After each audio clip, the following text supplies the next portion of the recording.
নমস্কার বন্ধুরা, কেমন আছেন সবাই? সোফিয়ার সাতকাহনে আপনাদের সবাইকে স্বাগত জানাই। বন্ধুরা, আজকে চলে এসেছি সিরিজের গল্প নিয়ে। কারণ অনেকেই আগের ভিডিওতে কমেন্ট সেকশানে গিয়ে লিখেছেন যে সিরিজের গল্প নিয়ে আসুন বা শোনান। অনেকের অনেক অভিযোগ যে অনেকে লিখেছেন যে অনেক ভিডিও দিতে আমার দেরি হয়ে যাচ্ছে। একদম ঠিক কথা। অনেক কারণে অসহ্য গরম, সেটা হচ্ছে সব সময় এক নম্বরে রাখছি। তো যাই হোক, চলুন তাহলে আমরা শুরু করে দিই। আমি তৃতীয় পর্বে বলেছিলাম যে বাংলাদেশের যে বোন আমায় ঘটনা দেন বা দেয়, সামাঞ্জা, ওর ফ্ল্যাটের ওপরে এক ভদ্রলোক মারা যান এবং করোনা হয়ে, এবং পরবর্তী সময়ে ভদ্রমহিলা বোনের কাছে চলে যান। কিন্তু ওই ফাঁকা ফ্ল্যাটে বিভিন্ন রকম আওয়াজ, 4:45 সময় মশলা বাটার আওয়াজ, হ্যাঁ, গুলি কেউ যেন খেলছে, এরকম বিভিন্ন রকম আওয়াজ হতো। তারপরে সবথেকে যেটা ভয়ঙ্কর ছিল যে মনে হতো একটা পার্টি হচ্ছে, ছেলে মেয়ে দাঁড়িয়ে দাঁড়িয়ে গল্প করছে, কথা বলছে, যেটা কিন্তু ছাদে বেশ কিছু শ্যাডোকে হাত নেড়ে নেড়ে কথা বলতে গল্প করতে দেখেছিল ওর পাশের ফ্ল্যাটের বান্ধবী। এই পর্যন্ত বলেছিলাম যতদূর আমার মনে পড়ছে। তো এবার আজকে যে ব্যাপারগুলো আমার সাথে শেয়ার করেছে বহুদিন, আমার বলতে দেরি হলো, যে সেদিন আমি বলেছিলাম থার্ড পর্বে যে ওর যে ভাই বউ সে কেন চলে গিয়েছিল বাপের বাড়ি। আমি বলেছিলাম সেটা পারিবারিক অশান্তির কারণে হতে পারে বা অন্য কোনো কারণে হতে পারে। তো সেটা আমায় ক্লিয়ার করে দিয়েছে যে ভাই বউ তখন কনসিভ করেছে, সে প্রেগনেন্ট, এবং এই অবস্থায় সামাঞ্জা যেহেতু ব্যাংক তখনও বন্ধ হয়নি, খোলা রয়েছে, ব্যাংকে যায় আসে, ফলে তার তো একটা বিরাট বড় একটা রিস্ক থেকে যায়। এবার ওর তো অপশান ছিল যে ওর বাপের বাড়ি ছিল, ফলে শ্বশুর বাড়ি থেকে বাপের বাড়িতে বউকে পাঠানো হলো, এটা একটা মিলিত সিদ্ধান্ত হলো। তা সামাঞ্জা বলেছে আমার কারণে, আমার বাবা মাও তো রিস্কের মধ্যেই ছিলেন, কিন্তু তাদের তো কোনো অপশান ছিল না যে আমাকে ছেড়ে তারা কোথাও যাবে। তো এই রকম একটা ব্যাপার চলছিল তখন। যাই হোক, জুন মাসের সামাঞ্জার প্রচণ্ড জ্বর আসে, প্রচণ্ড জ্বর, এবং প্রচণ্ড জ্বর শুধু নয়, তার সঙ্গে প্রচণ্ড শ্বাসকষ্টও শুরু হয়। এবারে এই অবস্থায় তখন তো লকডাউন চলছে আর ব্যাংকও বন্ধ, তো এরকম শ্বাসকষ্ট, প্রচণ্ড জ্বর এগুলো শুরু হয়। তা ওর ঘরে কিন্তু ও থাকতো না। তার পেছনে কারণ হলো ওর ঘরে 3টে বেড়াল থাকে। আমি বলেছি যে ও তো একজন অ্যানিম্যাল লাভার, ওর ঘরে 3টে বেড়াল থাকে। এবারে আর ওর ঘর থেকে ওর মায়ের ঘরটা অনেকটা দূর পড়ে, আর রান্নাঘরটাও দূর পড়ে, ফলে ও তখন যখন ভাই বউ চলে গেল তখন ওই ভাইয়ের ঘরটার মধ্যেই ও শুয়ে শুয়ে সারাদিন থাকতো। তাতে মারও সুবিধা হতো, কাছেই রান্নাঘর, মায়ের ঘর, সব কিছু। তো ভাবতো যে সবসময় যে না বাবা, আমার ওপর দিয়ে যা হয় হোক, কিন্তু আমার 3টে বাচ্চার যেন কিছু না হয়। তো এই সময় বলছে যে দিদি, আমার কিন্তু একবারও আমার বা আমার বাবা মার একবারের জন্য মনে হয়নি এই সময় যে এটা করোনা নয়, তো যে করোনা টেস্ট করানো দরকার, সেটা কিন্তু মনেই হয়নি। জ্বর চলছে তো চলছেই, এরকমভাবেই শ্বাসকষ্ট, জ্বর এগুলো চলতে থাকে। তা করোনার অনেক পরে ও যেটা জানিয়েছে আমাকে, এখানে কিন্তু একটাও আমার কথা না, ও যা যা বলেছে আমি তাই তুলে ধরছি। ও যেটা বলেছে যে করোনার অনেক পরে আমরা যেটা জেনেছি যে পশু পাখিদের করোনা হয় না। তা যাই হোক, এবারে বলছে তো আমার তো জ্বর চলছে। এখানে একটা অদ্ভুত ব্যাপার, কোনো একটা অদ্ভুত বা কারণে বা অজ্ঞাত কারণে ওর বাবা মাও যেটা বলেছে যে আমার বাবা মা এত বুঝদার, হ্যাঁ, করোনার যা যা সিমটমস সবই আমার মধ্যে প্রকটভাবে দেখা দিয়েছে, কিন্তু তাদের একবারও মনে হচ্ছে না যে করোনা টেস্ট করানো দরকার। বলছে তারা ফোনে মানুষদের কত বুদ্ধি দেন, তারা গাইড করেন যে লাংসের সিটি স্ক্যান করো, করোনা টেস্ট করো, অক্সিজেন ব্যবস্থা করো, এত কিছু তারা বুদ্ধি দেন। কিন্তু আমার ক্ষেত্রে কি জানি কি কারণে তাদের মাথায় এটা আসছেই না বা আসলোই না। হ্যাঁ, যে আমারও মনে হওয়া উচিত ছিল যে আমার ঘরে যখন আসবে যে কেউ মাস্ক পরে আসবে, বা আমার ঘরে পারতপক্ষে এসো না, হ্যাঁ, বা আমাকে একটু কি বলবো এটাকে, যে একটু আলাদাভাবে রাখো, সেগুলো কিন্তু আমার মাথাতেও কিন্তু কিচ্ছু আসেনি। বলছি যে এখনো যখন আমরা আলোচনা করি তখন কিন্তু ও যেটাকে বলছে আলাপ করি, যাই হোক আলোচনা করি, এখনো কিন্তু ব্যাপারটা আমাদের কাছে মিস্ট্রি লাগে যে এটাই কি খুব স্বাভাবিক ছিল না, এটাই তো স্বাভাবিক ছিল। বলছে যে আমার মা বাবা দুজনেই ধরে নিয়েছিলেন যেটা ভাইরাল ফিভার। ফলে আমারও তো মনে কোথাও আসছে না যে আমার একটু আইসোলেশনে রাখা উচিত, বা মাস্ক পরে তোমরা আসো, এইসব কিছুই মনের মধ্যে আসছে না। তো এইভাবে চলছে। বলছে আমার সেই কোনো খাবারে কোনো স্বাদ গন্ধ কিচ্ছু পাচ্ছি না, আর প্রচণ্ড জ্বর ক্রমাগত বাড়ছে, তার সঙ্গে শ্বাসকষ্ট চলছে, এসব চলছে। তা এই সব চলছে মোটামুটি বাড়াবাড়িটা, মানে প্রচণ্ড জ্বর টরগুলো 7 দিন মতো চলেছিল।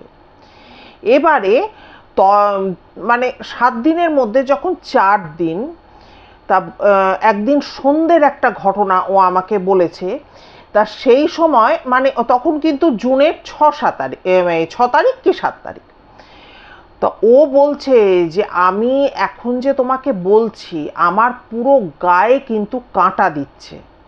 ঠিক আছে, যে ঘটনাটা ও আমাকে বলেছে, বলে আমার গা ভার হয়ে যাচ্ছে।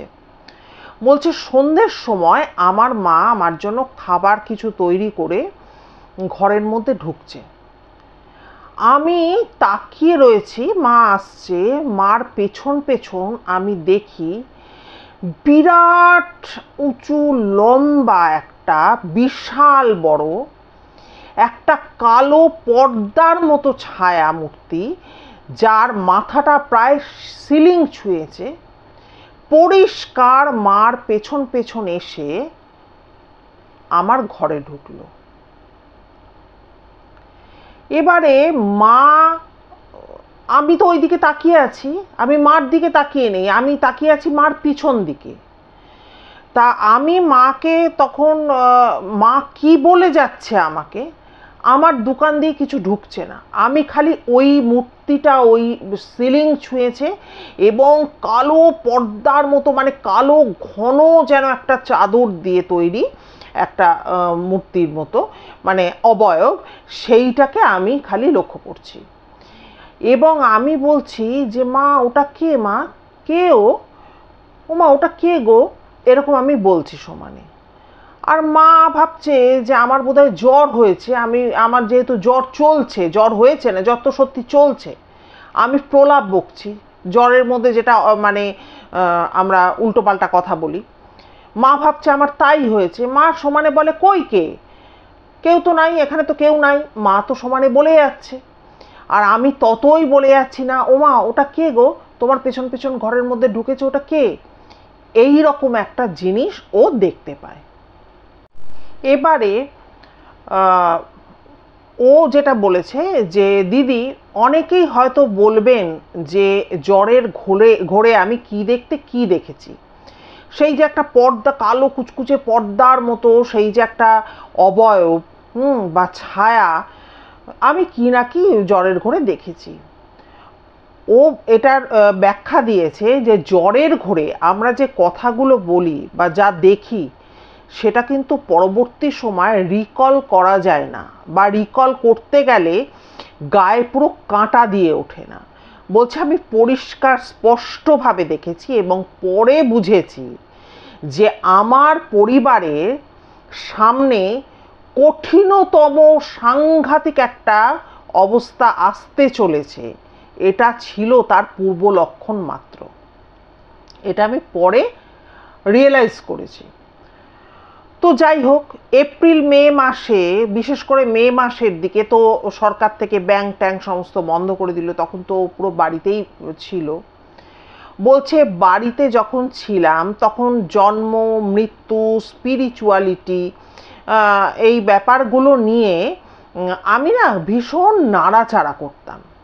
যেহেতু এই ব্যাপারে আমার ইন্টারেস্ট আছে, এগুলো আমি ফিল করি বা আমি দেখি, আমি সেন্স করি, সেক্ষেত্রে আমি চাইছিলাম যে এগুলো সম্পর্কে আরও বেশি জানতে, এক একটা বিষয়ের উত্তর আমি খুঁজছিলাম। ও বলেছে যে আমি নিজে সায়েন্সের একজন মেয়ে, আমার প্রিয় সাবজেক্ট হচ্ছে ফিজিক্স, তাই এই বিষয়গুলোর ওপরে আমি কিন্তু এই পুরো ব্যাপারটাকে মানে উত্তর খুঁজতে থাকি এবং প্রচুরভাবে বিভিন্ন দিকে আমি সার্চ করতে থাকি বলা যেতে পারে। তো ও কি করতো, ফিজিক্স কিভাবে মানুষের মৃত্যুটাকে বা আত্মাটাকে ডিফাইন করে বা স্পিরিচুয়ালিটিকে কিভাবে ডিফাইন করে, এই ব্যাপারগুলোকে ও কিন্তু খুঁজতে থাকতো। এবং দীর্ঘদিন ধরে, যেহেতু ব্রহ্মকুমারী আপনারা নিশ্চয়ই শুনেছেন একটা প্রতিষ্ঠান আছে, সেই ব্রহ্মকুমারীকে দীর্ঘদিন যেহেতু ফলো করতো মানে করে আসছে, সেহেতু মানুষের আত্মাকে তারা কিভাবে ডিফাইন করে এই ব্যাপারগুলোর ওপর কিন্তু ও ভালো রকম কিন্তু নলেজ নেওয়ার চেষ্টা করে, মানে ওর প্রশ্নের উত্তরগুলো জানার চেষ্টা করে। এই করতে করতে একটি ছেলে, তা ও যেটা বলেছে, ছেলেটি আমার থেকে বয়সে প্রচুর ছোট, তা সেই সময় ছেলেটি ল পড়ছিল, কিন্তু ছেলেটি অসম্ভব নলেজেবল এবং একটা ভালো ছেলে খুব, তার সাথে কিন্তু সামাঞ্জার পরিচয় হয়। তো এখানে ছেলেটি এতটাই ইন্টেলিজেন্ট, এবার নিশ্চয়ই ওর সমস্যাটা, বাসার যে সমস্যাটা সেটা ও বলেছিল, যেহেতু ও মানে ও বিভিন্ন দিক থেকে, কারণ বাসাতে তো এগুলো হতেই রয়েছে ওদের বাসাতে, তা বিভিন্ন দিক থেকে ও ডিস্টার্ব ছিল। তো এই ছেলেটিকে এই সমস্ত ব্যাপারগুলো বলেছে। ও বলেছে যে ছেলেটা আমার, ধরতে পারো দিদি, আমার ছোট ভাইয়েরই মতো।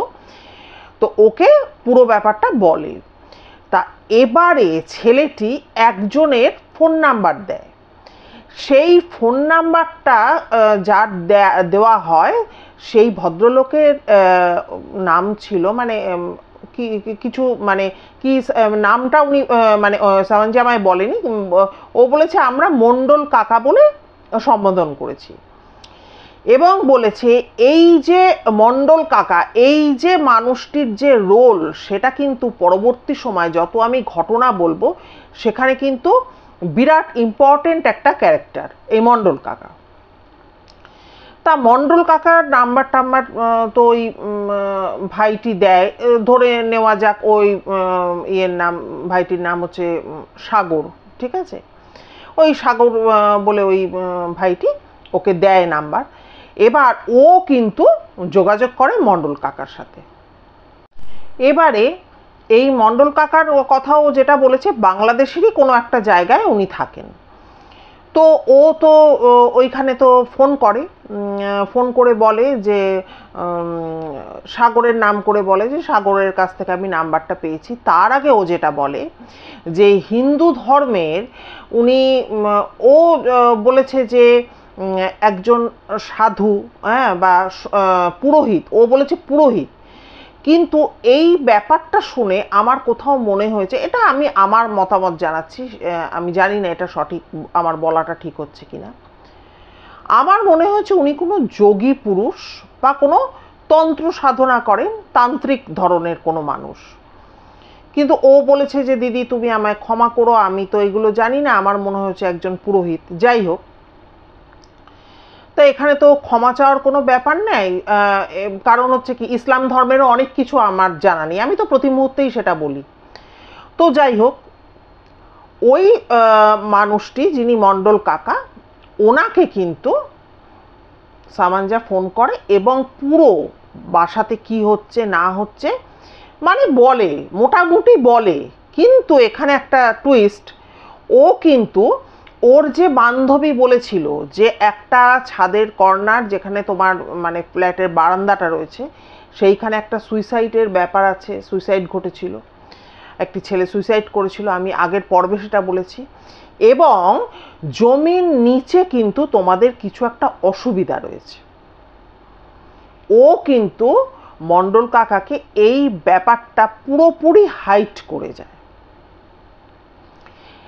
তা কেন হাইড করে যায়? ও দেখতে চেয়েছিল যে আমার বান্ধবী যে কথাগুলো আমায় বলেছে সেইগুলো তো আমি বললাম না, আমি দেখি কাকা কি প্রবলেমের কথা বলেন। এবার দেখবেন আমরা যখন কোনো জ্যোতিষীর কাছে যাই তখন কিছু মানুষ আছে কি হুমার হুমার করে আমার এই হচ্ছে না, আমার তাই হচ্ছে না, সেই হচ্ছে না, হ্যাঁ, এইগুলো বলে ফেলে। এবং বলে ফেলার পর যখন আমরা বেরিয়ে আসি তখন আমাদের মনে হয় যে আরে আমি তো এগুলো আগে থেকেই সব বলে দিয়েছি, উনি তো আমার কথার উপর ভিত্তি করেই যা বলার বললেন, নিজে থেকে তো কিছু বললেন না। তা সেই রকম ওরও সেরকম মনে হয়েছে যে দেখি উনি কি প্রবলেমের কথাটা বলেন। ভালো কথা। এবারে ওই মণ্ডল কাকা বলেন যে মা আমাকে তো এইভাবে তুমি বলতে পারবো না, আমাকে তো ধ্যানে বসতে হবে এবং আমাকে জানতে হবে, আমাকে দেখতে হবে, তারপরেই আমি কিছু বলতে পারবো। তখন ও বলেছে যে সামাঞ্জা বলেছে যে ঠিক আছে কাকা, তাহলে আমি কালকে আপনাকে ফোন করি। তখন উনি বলেছেন হ্যাঁ মা তাই করো। তো এই পর্যন্ত ওদের মধ্যে কথা হয়ে গেছে। এবার মণ্ডল কাকা সম্পর্কে আরেকটু বলিনি। উনি একজন বয়স্ক ব্যক্তি এবং উনি কিন্তু প্রফেশনালি এই সমস্ত দোষ কাটানো বা যা যা আরও ক্রিয়া আছে সেগুলো কিন্তু করেন না। আর নিজের জন্য উনি কিন্তু কিছু করতে পারেন না। উনি যে শিক্ষা বা দীক্ষা যাই বলুন না কেন যেটা লাভ করেছেন সেটা শুধুমাত্র মানব সেবার কাজেই উনি ব্যবহার করতে পারবেন। তো এবার খুব কাছের জন বা যার সত্যিকারের প্রয়োজন রয়েছে সেরকম মানুষদেরই কিন্তু উনি সাহায্য করে থাকেন। তো যাই হোক, এবার সামাঞ্জা যেটা বলেছে যে দেখো আমি কিছুটা উদ্দেশ্য প্রণোদিতভাবেই কিন্তু এই সুইসাইডের ব্যাপারটা এবং জমির যে অসুবিধার কথাটা সেটা বলিনি, কারণ একটা মনে তো সন্দেহ আসে যে উনি জেনুইন না উনি ফেক, এই ব্যাপারটা আসে, ওই জন্যই আমি এটা বলতে চাইনি। এরপরে তো ও আবার ফোন করেছে মণ্ডল কাকাকে, বলার পর উনি তখন বললেন যে তোমরা তো মানে ভয়ঙ্কর বিপদের মধ্যে রয়েছো, ভয়ঙ্কর বিপদের মধ্যে রয়েছো। তখন ও বলে যে কেন কাকা? উনি বলেন তোমরা যে বাসাতে উঠেছো সেটা প্রচণ্ড একটা খারাপ মানে জায়গায় অবস্থিত এবং তোমরা কিন্তু সাংঘাতিক বিপদের মধ্যে মানে সাংঘাতিক বিপদের মধ্যে রয়েছে। এবারে ওর তো মনে প্রশ্ন জাগে, ও তখন বলে যে কাকা আমাকে একটু বুঝিয়ে বলুন কি ব্যাপার। বলল দেখো বাড়িটার একটা দিকে একটা সুইসাইডের ঘটনা আছে, এবারে সেই দিকটা তো প্রচণ্ড খারাপ, কারণ যেখানে ওই সুইসাইডটা ঘটেছে, যে সুইসাইড করেছে সেই আত্মাটি ওখানে ট্র্যাপড হয়ে আটকে আছে, ওদিকটা তো প্রচণ্ড খারাপ। এবং বাড়ির একটা দিকে মানে জমিটার একটা দিকে প্রচুর অসংখ্য অগুন্তি মানুষকে খুন করে পুঁতে রাখা হয়েছে। তো এই কথাটা তো সামাঞ্জা শোনে এবং বলে যে একটু আমাকে কাকা বুঝিয়ে বলুন। এবার ও আমাকে যেটা জানিয়েছে, সামাঞ্জা আমায় যেটা জানিয়েছে, ও বলছে যে মনে করো যখন এই জায়গাটা পুরো ধান ক্ষেত বা এই সমস্ত গাছপালা এই সমস্ত ছিল, যখন আমাদের বাড়িওয়ালা এই জমিটা কেনে তার বহু বহু বছর আগে এখানে কিন্তু এই গণহত্যা সংঘটিত হয়েছিল। এবং বলছে তারপরে তখনও তো মানে যখন বাড়িওয়ালা এই জমিটা মানে তখন যে সময় গণহত্যাটা হয় তখন কিন্তু এই উন্নয়ন এত কিছু তখন ছিল না। পরবর্তী সময় যখন বাড়িওয়ালারা এই জমিটা কেনে, বন বাঁধার গাছপালা কেটে পরিষ্কার করা হয়, তার থেকেও কিন্তু এটা বহুদিন আগের ঘটনা। তখন কিন্তু ওই কাকা বলেন, কাকা আরও জানান যে মানে 1971 সালে যখন পাকিস্তানি মিলিটারিরা বাংলাদেশের মানুষদেরকে বাড়ি বাড়ি থেকে ধরে নিয়ে এসে হাত পেছন থেকে বেঁধে দিয়ে এবং এক লাইন করে সাত দাঁড় করিয়ে এবং ফায়ার করে, নির্দয়ভাবে তারা ফায়ার করেন। ওখানকার যে জায়গায় ফায়ার করা হয় সেখানে জাস্ট মাটিটা খুঁড়ে নিয়ে এই এত ডেড বডি বা লাশ যাই বলুন না কেন, বিভিন্ন ধর্মের মানুষদের তাদের কোনো রকম সৎকার করা নেই, কোনো রকম ক্রিয়া করা নেই, শুধু মাটি খুঁড়ে ওই গণকবরের মতো কবর দিয়ে ওপর থেকে মাটি ভরাট করে দেওয়া হয়েছিল। সামাঞ্জে যেটা জানিয়েছে বাংলাদেশের বহু এমন জায়গা রয়েছে, তা সেই রকম একটি জায়গা ছিল এই ফ্ল্যাটের নিচটা। ও তো এটা শুনে পুরো থ হয়ে যায়। ও বলে, দিদি সাগরের ওপর তো বিশ্বাস আমার ছিলই, তাকে তো আমি ভরসা করি, কিন্তু এই যে ভদ্রলোক মানে এই যে মণ্ডল কাকা, ইনিও যা বললেন তা আমার বান্ধবীর ঘটনা যা সে জানিয়েছে আমাকে, যে সুইসাইডের ঘটনাটা জানিয়েছে, মাটির নিচে কোনো অসুবিধা আছে সেটা বলেছে, সে তার সাথে কিন্তু পুরোপুরি মিলে গেল। এতটুকু কিন্তু তিনি ভুল কিছু বললেন না। ও বলছে যে দিদি আমি এইটুকু ওনাকে বুঝলাম যে উনি হিন্দু ধর্মের একজন রিলিজিয়াস মানে টিচার বলতে পারি, আর না হলে উনি একজন সম্মানীয় ব্যক্তি। তো যাই হোক, যিনি এগুলো বলতে পারলেন, বলল একই টাইমে আমার বাবা মা তো বুঝতেই পারছেন পুরো, হ্যাঁ, আমার বাবা মারও কিছু সন্দেহ হওয়াতে এই বাসাতে এইগুলো উপদ্রব তো চলছেই। ওনারাও কিন্তু ইসলাম ধর্মে যাদেরকে আমরা হুজুর বলি বা মসজিদের ইমাম বলি, তাদের একজনের সাথে যোগাযোগ করেন এবং বলেন যে বাসাতে এই সমস্যা হচ্ছে, সেই নতুন বাসাতে আসার পর থেকে একটু আমাদেরকে সমস্যাটা খালি জানিয়ে দেন। তো এখানে তো দুটো পার্টে প্রবলেমটা আছে না, একটা হচ্ছে কি সমস্যা জানানো, আর একটা হচ্ছে কিওর করা। তা আগে তো সমস্যাটা উনি জানান, তো ওনাকে এরকম জানানো হয় যে আপনি এটা জানিয়ে দেন। আচ্ছা, প্রসঙ্গত এখানে বলে রাখি, সেই হুজুর যিনি আছেন ওনাকেও কিন্তু এই সুইসাইডের কথা বা মাটির নিচের এই গণকবরের কথা, যেটা হিন্দু ধর্ম থেকে মানুষের কাছ থেকে ওরা জেনেছিলেন, সেটা কিন্তু জানানো হয়নি। কিন্তু ওই হুজুরও কিন্তু সেই একই কথা বলে পাঠালেন যে এখানে এই বাসাটা সাংঘাতিক একটা বাসা, এখানে একদিকে একটা সুইসাইডের ঘটনা ঘটেছে এবং ফ্ল্যাটটির বা বাসাটির মাটির নিচে কিন্তু বিভিন্ন ধর্মের মানুষের একটা গণকবর বা তাদেরকে পোতা আছে, তাদের কোনো রকম সৎকার বা কোনো রকম কাজ করা হয়নি। ওই জন্যই এই বাসাটি এতটা ভয়ঙ্কর।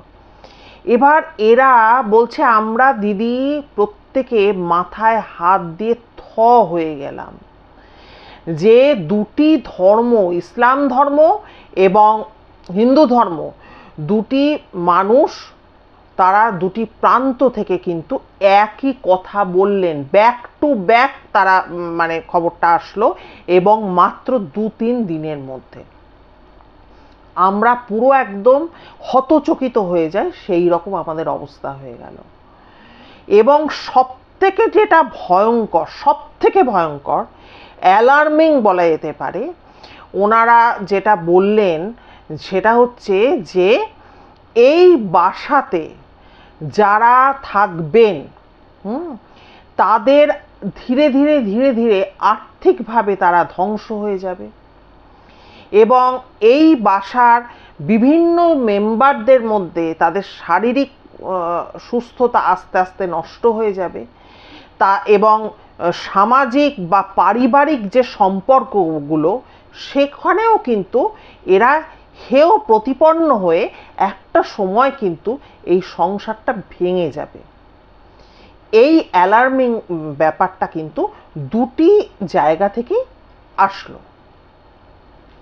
এবারে মণ্ডল কাকা এবং হুজুর তারা যেটা বললেন যে এই ফ্ল্যাটটি সাংঘাতিক কেন, কারণ হচ্ছে ওই সুইসাইড কর্নারটা পুরোপুরি এই ফ্ল্যাটটির একদম সামনে, ফলে এই ফ্ল্যাটটি হচ্ছে একটি মারাত্মক ফ্ল্যাট।